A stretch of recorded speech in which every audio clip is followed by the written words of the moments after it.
자기네들이 그냥 지금 한 9% 정도에서 10% 정도쯤 차지한다고 돼 있는데 목표는 내년도는 20%다 이렇게 정도 언급을 했거든요. 네. 테슬라의 실적으로 치환이 돼서 여전히 뭐 AI라든가 크게 지금 활용하는 회사이기 때문에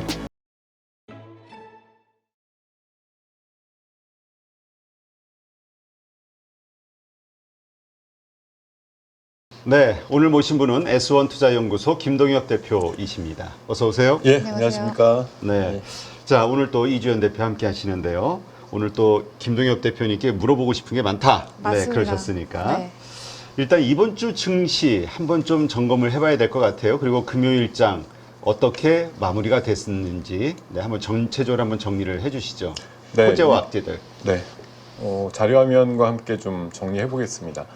이번 한 주는 원래는 이제 추석 연휴 이후에 비컷에 대한 이제 미국 시장의 반응을 가지고 우리 시장이 좀 움직인 거 하나랑 그리고 반도체 겨울론에 대해서 우리 시장이 어떻게 움직였는가 이제 그게 큰 두 가지 물줄기였다고 보는데요. 미국 시장은 여전히 뭐 다우라든가 S&P 기준으로 사상 최고치 흐름을 계속 나타내는 상황이었기 때문에 뭐 고용 지표가 조금 부진하게 나와도 긍정적으로 해석하는 좋은 해석에 힘입어서 시장은 계속 올랐다고 보시면 될 것 같고요. 특히 마이크론의 실적이 발표된 게 이제 또 하나의 활용 점정을 찍으면서 AI의 회의론을 한꺼번에 좀 뒤집는 그런 결과들로 좀 만들면서 미국 시장은 여전히 필라델피아 반도체 지수라든가 이런 것들 강세가 나왔고 우리 시장도 어떻게 보면 주중까지는 조금 부진했다가 마이크론 실적 보면서 크게 좀 반향을 일으키는 모습이었거든요. 그래서 오늘 전반적인 이번 주 가장 큰 호재는 마이크론 실적에 의해서 겨울론에 입각해서 굉장히 얼어붙었던 반도체 심리가 한꺼번에 좀 녹았다. 이게 이제 주후반에 있었던 가장 큰 변화고요. 또 한 가지는 이제 중국 인민은행에서 약 190조에 해당하는 이제 증시 부양책을 발표했다. 경제 부양책을 발표하면서 그쪽으로의 이제 투자 심리, 실제 또 그 발표한 다음 날 한 57조 원이 시장에 공급됐다라는 얘기까지 나오면서 이게 말로만 한 게 아니라 뭔가 실행이 됐다라는 것 때문에 그 다음날 사실 미국 시장이 잠깐 의심을 했었습니다. 네. 근데 그 다음에 바로 중국의 부양책을 또 환호하는 그런 모습이라 어떻게 보면 이번 한 주는 미국의 비컷과 중국의 금리 인하까지 겹치면서 흔히 말해서 뭐 빅2가 전부 다 금리 인하와 관련된 어떤 시장의 유동성을 좀 공급하는 흐름 이런 것들이 전방위적으로 글로벌 증시를 좀 끌어올리는 그런 현상들이 나왔다고 보고요. 다만 제가 뭐 한 장 또 준비했는데 이거 지난주도 비슷한 장표였는데 삼성전자에 대한 외국인 매도는 어떤 상황에서도 멈추지 않았다. 그러게 마이크론 호재가 발표된 날도 심지어 팔더라고요. 그날도 많이 팔았고요. 이제 수량은 조금씩 줄긴 있습니다. 금요일 날은 정말 애게라는 정도밖에 안 나올 정도 워낙 1000만 주씩 팔다가 160만 주 파니까 이제 네. 파는 것 같지도 않긴 했는데 그래도 1000억이에요. 예. 1000억이 넘게 팔았어. 근데 또 희한한 건 한 9일째 계속 매수를 했던 기관이 금요일 날 네. 처음으로 또 매도를 했다라는 게 특징이 아니었나 싶고요. 반대로 이제 삼성은 팔았는데 하이닉스는 또 열심히 외국인들이 한 2, 3일 연속으로 사주는 그런 모습이 나왔던 게 특징적이었고요. 우리가 이제 목요일장에 굉장히 급등을 했었습니다. 70포인트 이상의 장이 나왔고 그 전날은 또 우리 금투세가 뭐 결론이 안 났다 이러면서 그렇죠. 시장이 급전직하를 했었는데요. 네. 그 다음 날은 이제 마이크론 효과 때문에 엄청나게 큰 급등이 나왔고 금요일 날은 아침에는 조금 플러스가 나오다가 후반에는 아마 제 생각에 이 이슈 때문에 좀 내려간 것 같은데요. 달러 엔화. 엔인데 예, 이게 급하게 내려간 건 사실 금요일 날 우리 시장 끝나고 나서부터고요. 네. 그 전까지는 엔화가 강세를 보였다 이거에 입각하고 또 우리나라 원달러 환율도 1310원대 초반까지 하루에 한 8원 정도 그러니까 강세가 되다 보니까 이게 우리 8월 달에 잠깐 있었던 엔화가 갑자기 강세를 보이는데 이게 엔캐리야 뭐 이런 식으로 이제 해석을 하면서 시장이 불안했던 효과들이 금요일 날 오후에 좀 영향을 미치면서 지수가 조금 되밀리는 모습으로 끝났다. 이렇게 한 주를 좀 정리해 볼 수가 있을 것 같습니다. 네. 아, 지금 그러면은 그 엔화에 대해서 걱정을 가장들 많이 하고 계시는 것 같은데 이게 다음 주 우리 증시에도 계속 연속적으로 영향을 줄까요? 근데 엔화가 지금 그래프에서 보시듯이 네. 올라가다가 갑자기 다시 내렸거든요. 그래서 제가 보기에는 이 올라갈 때 아마 금요일 날 그 장중 한 1시에서 한 3시경 좀 있었던 뉴스는 잘 아시듯이 이제 그 자민당 총재가 선정되는데 아마 결선 투표까지 간 걸로 아는데요. 그 경쟁을 했던 두 사람이 다 BOJ의 정책에 있어서 이제 굉장히 완화적이다라고 얘기를 해서 연내 금리 인상 쪽을 끌고 가지 않을까. 왜냐하면 지난주에 그 일본 통화정책회의에서 자민당 총재 뽑고 나서 결정하자 이렇게 해서 금리 원래 오를 수도 있었는데 동결로 좀 갔던 부분이 있는데요. 두 분이 결선에 오른 사람들 아마 몇 면이 좀 그랬다는 것 같아요. 이시바가 예. 일본 차기 총리로 지금 당선이 맞습니다. 됐다고. 예, 어저께 이시바라는 분이 오수 끝에 됐다고 얘기가 그러게, 나오더라고요. 5번 근데 아마 생각보단 또 그렇게 별로 뭐 바로 금리가 안 올라간다 이런 얘기로 다시 뒤바꿈이 되면서 아마 우리 어제 장 끝나고 나서 저 일본 환율이 또 급속하게 제자리를 찾아가는 모습이 아니었나 생각이 들기 때문에 어떻게 보면 우리 시장은 금요일 날 오후장에서 좀 밀렸던 부분이 다소 이제 저런 거에 좀 약간 페이크에 좀 속았다 이런 느낌도 살짝은 있어요. 네. 이 이시바에 대한 인물평을 보니까 네. 타협보다 자신의 생각이나 정책을 관철하는 스타일. 그래서 따르는 사람이 좀 적다. 그러니까 우수했겠죠. 아니 그러니까 아까 말씀하신 대로 이 금리 인상 네. 이거에 대한 생각이 있다 그러면 우리가 사실 이렇게 되면 뭐 증시도 빠지고 여러 가지로 불안정한 요소가 생기니 아마도 자제하지 않겠냐 이러한 생각을 의외로 자기 네. 생각대로 밀어붙일 수 있는 가능성도 있지 않을까 이런 생각이 들긴 하네요. 그런 생각도 있고요. 뭐 약간 그 한일 관계 쪽으로 약간 비둘기파 쪽이라고 얘기를 해서 뭐 이전 총리보다는 조금 부드럽지 않을까 그런 얘기들도 있긴 있었던 것 같습니다. 알겠습니다. 그러면은 어제 좀 이번 주죠. 이번 주 특징적인 섹터나 주식 네. 종목이 있으셨다면은 네. 말씀해주시면 감사하겠습니다. 그럼 이번 주로 보면 뭐 단연 하이닉스 아니겠습니까? 하이닉스 그렇죠. 하이닉스가 그 모건 스탠리에서 12만 원 얘기하면서 14만 원대까지 내려갔다가 네. 18만 원대로 쑥 올라온 게 뭐 가장 큰 주간 특징주라면 특징주인 것 같고요. 또 한 가지는 약간 반대 개념인데 제가 여기 이제 정리해 온 거 이제 어제 위주로 좀 정리를 했습니다만 아래쪽에 이제 급변동이라든가 이런 쪽에 조금 내용을 담고 싶었던 내용이 뭐냐면 그 삼성 바이오로직스가 네. 주중 기준으로 110만 원을 돌파를 했다가 네. 주말장에서 100만 원이 깨지면서 끝났거든요. 맞아요. 그러니까 삼성 바이오 기준으로도 고점 대비해서 10%가 깨졌고 뭐 비만이라든가 항암 쪽으로 해서 최근에 이제 뭐 기치를 좀 올렸던 제약바이오단이 사실 우리가 비컷 하면은 당연히 뭐 제약바이오의 어떤 수혜 이런 걸로다가 이제 대세 섹터다 이렇게 하반기를 장식할 섹터로 많이들 플레이들이 나오고 언급이 나오고 있었는데 정작 해당되는 종목들은 지난주 후반, 그러니까 우리 이번 주 후반 정도에 고점론을 약간 좀 보이는 모습이 있었고 차익 매물들도 좀 나오는 모습이 나와서 네.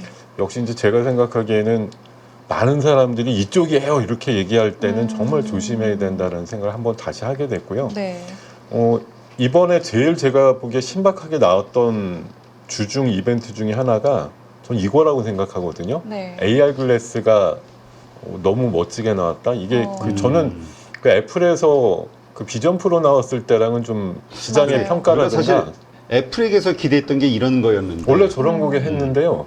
메타에서 나왔고 사실은 저 주커버그가 5년 전에 공언했던 걸 그대로 구현을 했다고 지금 시장에서는 굉장히 놀라고 있어서 네. 이거 관련해서 우리 시장에서도 지난 금요일장에 특히 메타버스라고 하는 관련주가 사실 한 3년 쉬었거든요. 네, 그렇죠. 맞아요. 근데 이번에 저 디바이스를 보고서 와 이거 되겠다 하는 거죠. 그래서 관련주들이 크게 오르는 모습이 있었고요. 덩달아서 웹툰 관련주까지 좀 강세가 나왔고 또 지금 이제 캐나다라든가 미국의 항만 노조들이 파업을 해서 하루에 뭐 손실이 400억씩 나고 있다 이런 얘기 기사화 되다 보니까 이게 이제 물류가 막힌다 이러면서 이제 곡물 수출길이 막히면 어쩌지 이러면서 금요일날 오후장에서 특히 사료 관련주들 급등이 나왔고 또 물류 관련주까지도 같이 올랐습니다. 그 일부 이제 반도체 올라가면서 디스플레이 쪽으로 또 그 미국과 중국 간의 제재 이슈 같은 것들이 나오면서 주중 흐름 중에서 이제 디스플레이 관련주라든가 유리기판 관련주들 강세가 나왔고요. 그리고 아무래도 주중에 이제 중국 부양책이 발표가 되다 보니까 거기다가 다음 주 정도 되면 이제 중국의 국경절 일주가 있어요. 그래서 네. 최대 지금 모객을 해보니까 국경절 때 우리나라에 한 12만 명 정도 중국인들이 들어온다 그래서 일부 뭐 관광 개발 관련주, 카지노 관련주 이런 것들 강세도 나왔고요. 중국의 이제 소비가 조금 진작되지 않겠느냐 그런 시각에서 화장품 대표주들 그리고 저 형제 엘리트는 중국의 그 무상 교복 관련주라고 해서 네. 교복을 무상으로 뭐 한다고 할 때 이제 네. 관련주로서 좀 부각이 됐던 흐름이고요. 네. 마지막으로 급변동한 종목이 있는데 금요일 날 제가 아주 진짜 보고서 와 저렇게 놀랐던 종목 두 가지가 있습니다. 하나는 하나 인더스 솔루션스라고 네. 하나 에어로스페이스가 인적 분할돼 네. 가지고 만든 회사였는데요. 장 초반에 26% 올랐다가 거의 하한가 비슷하게 끝났고요. 아 그래요? 예. 거기 또 엄청나게 또 그 손실 보신 분들 엄청 질비하겠네요. 물리셨어요. 반대로 저 차이 커뮤니케이션은 장 초반에 20포인트 정도 마이너스가 났다가 상한가로 끝났습니다. 저가가 마이너스 40% 가까이 네. 빠졌었는데 그런 종목도 있고 사실 이번 주 지난주에 이제 경영권 분쟁 이슈 있는 종목들이 몇 가지가 있거든요. 네. 대표적으로 영풍, 고려 아연이 있고 FN 가이드를 놓고 또 화천기계, 화천기공 이런 종목들 움직였는데 금요일장에서 FN 가이드가 하한가까지 또 밀리면서 역시 경영권 분쟁 이슈는 정말 뭐 일시적이다. 아니면 돈데 결론적으로는 제가 지난주에도 아마 그런 말씀 드렸던 것 같은데 그 한 2년 전쯤에 있었던 SM을 놓고 카카오랑 하이브랑 싸우는 맞아요. 개념하고 네. 결론은 거의 비슷하게 나온다 이런 그렇다면 좀 영풍이라든가 고려아연 쪽 물론 좀 수익 보신 분들도 많이 있겠지만 예. 조심하셔야 될 때인 거는 맞네요. 그렇죠. 지금은 이제 끝까지 해보겠다 하셔서 아마 제가 알기로는 공개 매수 가격을 좀 인상하면서 자금을 더 끌어모아서 싸우고 있는 걸로 알고 있는데요. 네. 결국은 한쪽은 뭐 승자와 패자가 나올 것인데 이 승자도 꼭 이겼다고 보기가 힘든 게 생각보다 많은 자금을 투여해서 뭔가 지분을 가져왔을 때 그만큼을 또 얻을 수 있는 어떤 가치를 위해서는 굉장히 무리수가 또 던져지지 않을까 그런 생각도 들기 때문에 네. 사실 뭐 올라갈 때는 너무너무 좋은 게 경영권 분쟁 이슈고 싸움을 구경하면서 뭐 흥정은 한다 이렇게 하지만 결론적으로는 거의 빈손에 가까운 흐름을 나타내는 게 결과다 이렇게 말씀드릴 수 있을 것 같아요. 네. 그래서 개인적으로 궁금한 게 여기에는 좀 포함이 안 됐는데 네, 조선주들이 또 많이 빠졌거든요. 금요일 날. 네. 네. 그래서 그거에 대해서는 좀 어떻게 생각하세요? 저도 금요일 날 흐름에서 제일 의아했던 게 조심은 해야지라고 생각했지만 삼성바이오로 대표되는 바이오주들이 좀 확 네. 밀린 거 하나랑 조선주들 섹터랑 또 의외로 일렉트릭 섹터들이 좀 네, 밀렸어요. 그래서 잘 가던 견조하고 실적으로 봤을 때 너무너무 좋다라고 하는 쪽 관련된 쪽이 왜 밀렸을까 하는 생각이 좀 들었는데요. 결론적으로는 제가 봐선 그게 저가로 많이 이미 밀렸다가 올라오는 섹터들 그리고 방금 이제 강세 섹터에서 말씀드렸던 사실 이게 메타버스라든가 웹툰이라든가 뭐 중국 부양과 관련된 이런 소비재 쪽은 그동안 사실 굉장히 비주류 네. 섹터였거든요. 그러니까 이쪽에서 흐름들을 또 차지하게 되니까 그동안 견주하면서 굉장히 상위권의 흐름을 가졌던 섹터들이 오히려 빠른 차익을 좀 거둔 다음에 일부 세력이 나와서 저쪽으로 덤벼드는 그 세력 간의 어떤 수급 이동 그런 쪽으로 좀 해석하는 게 맞지 않나 생각이 들고요. 다만 뭐 업종에 대해서 조선이다 뭐 일렉트릭 쪽에서 특별히 저는 문제가 되는 얘기는 없었다고 생각하는데 굳이 뭐 찾자고 하면 그동안 너무 많이 올랐다 이걸 하나의 뭐 이유라고 하면 이유라고 붙이겠습니다. 근데 사실 어떤 이런 변동성이 크게 있고 난 다음에는 주도주의 교체들이 좀 있잖아요. 네. 이것도 그러한 일환으로 보기는 어려울까요? 하루 갖고 좀 보기는 아직은 좀 어렵지만 그렇죠.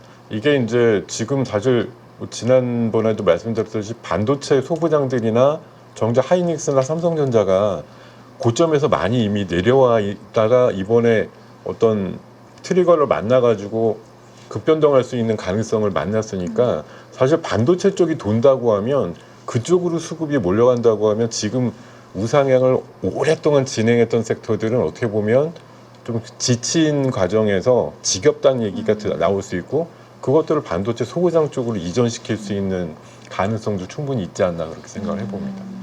네. 알겠습니다. 그러면은 또 이제 이번 주에 우리 영향을 미쳤던 글로벌 증시, 네. 어떤 이슈라던가 글로벌 네. 이슈, 해외 증시 흐름 이런 것들 뭐가 있을까요? 예, 간단하게 이렇게 한번 정리를 해봤는데요.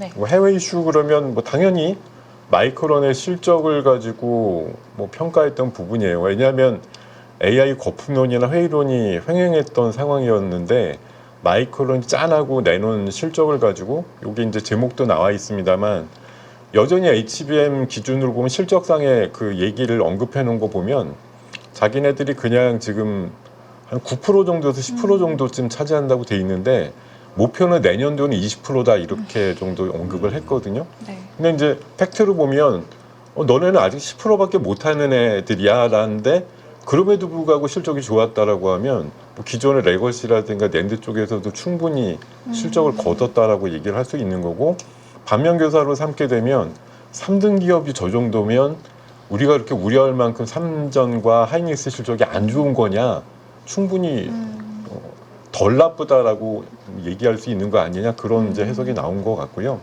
그리고 이번 주 주초부터 이제 젤란스키가 미국 가가지고 활동 중인데 네. 뭐 유엔 연설도 했고 네. 바이든 만나서 10조 지원 뭐 약속도 받았고 해리스도 만나고 아마 이번 주 말쯤엔 제일 마지막 일정으로 트럼프도 만나는 걸로 알고 있거든요. 그래서 쭉 한번 돌고 가는데 어쨌든 성과가 있어요. 근데 이걸 가지고 이제 우크라이나에 대한 이런 민주당 쪽의 해석을 갖고 지금 굉장히 초박빙의 대선 흐름에서 이거에 대한 평가를 어떻게 내릴 거냐가 좀 중요하지 않나 생각이 들어요. 그러니까 미국 시민 입장에서 더 우크라이나를 막 뭐 퍼주기식으로 지원을 해주는 게 인도적으로 맞다라고 얘기를 할지 우리가 왜 얻지도 못할 어떤 베네핏을 두고 저렇게 막 줄지 이런 걸 이제 이게 트럼프의 전략이잖아요. 그래서 어느 게 더 맞을지에 대해서 아마 평가하는 흐름이 나올 것 같다라는 거. 그리고 방금도 얘기 나눴지만 일본의 총리의 어떤 성향에 아마 제가 알기로는 어제 굉장히 그 저명하신 분이 나와서 말씀해 주신 걸로 알고 있는데 그분의 말씀대로일지 아닐지 이거 같은 것들이 아마 뭐 글로벌 단에서 왜냐하면 이 일본의 금리의 어떤 결정 문제 같은 것들이 굉장히 중요한 변수이기 때문에 이분 중심의 어떤 금융정책, 통화정책이 어떻게 이루어질지 하는 부분들이 굉장히 중요한 이슈가 될 것 같다 이렇게 말씀드리겠습니다. 네. 근데 조금 전에 SK 하이닉스 그다음에 삼성전자 말씀을 하셨는데 네. 어떻습니까? 지금 SK 하이닉스는 그래도 어느 정도 좀 많이 올라왔는데 네. 마이크론의 이 호재의 이 유효 기간이 어느 정도나 될까? 즉 하이닉스나 관련된 종목들 지금이라도 월요일 날 만약에 좀 조정을 받는다면 들어가도 될까? 삼성전자도 마찬가지고요. 그런 생각하시는 분들이 있을 것 같아요.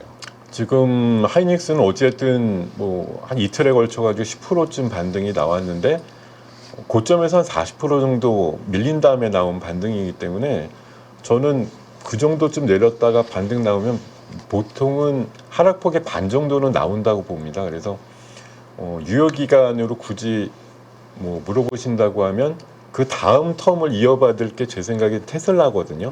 네. 테슬라의 실적으로 치환이 돼서 여전히 뭐 AI라든가 뭐 테슬라도 사실은 뭐 GPU라든가 이런 거 많이 구매해서 크게 지금 활용하는 회사이기 때문에 그러면서 자동차도 어느 정도 팔리면서 AI라든가 뭐 메가팩이라고 ESS 쪽의 어떤 실적을 바탕으로 IT 쪽의 어떤 뭐 수요라든가 이런 거 자극할 수 있는 상황이 된다고 하면 저는 이거는 미국 대선 전까지는 끌고 갈 수 있다고 보는 시각인데요. 그렇다면 뭐 이렇게 짧게 이것이 아니라 그냥 계속 가져갈 만 바이앤홀드 전략도 괜찮다?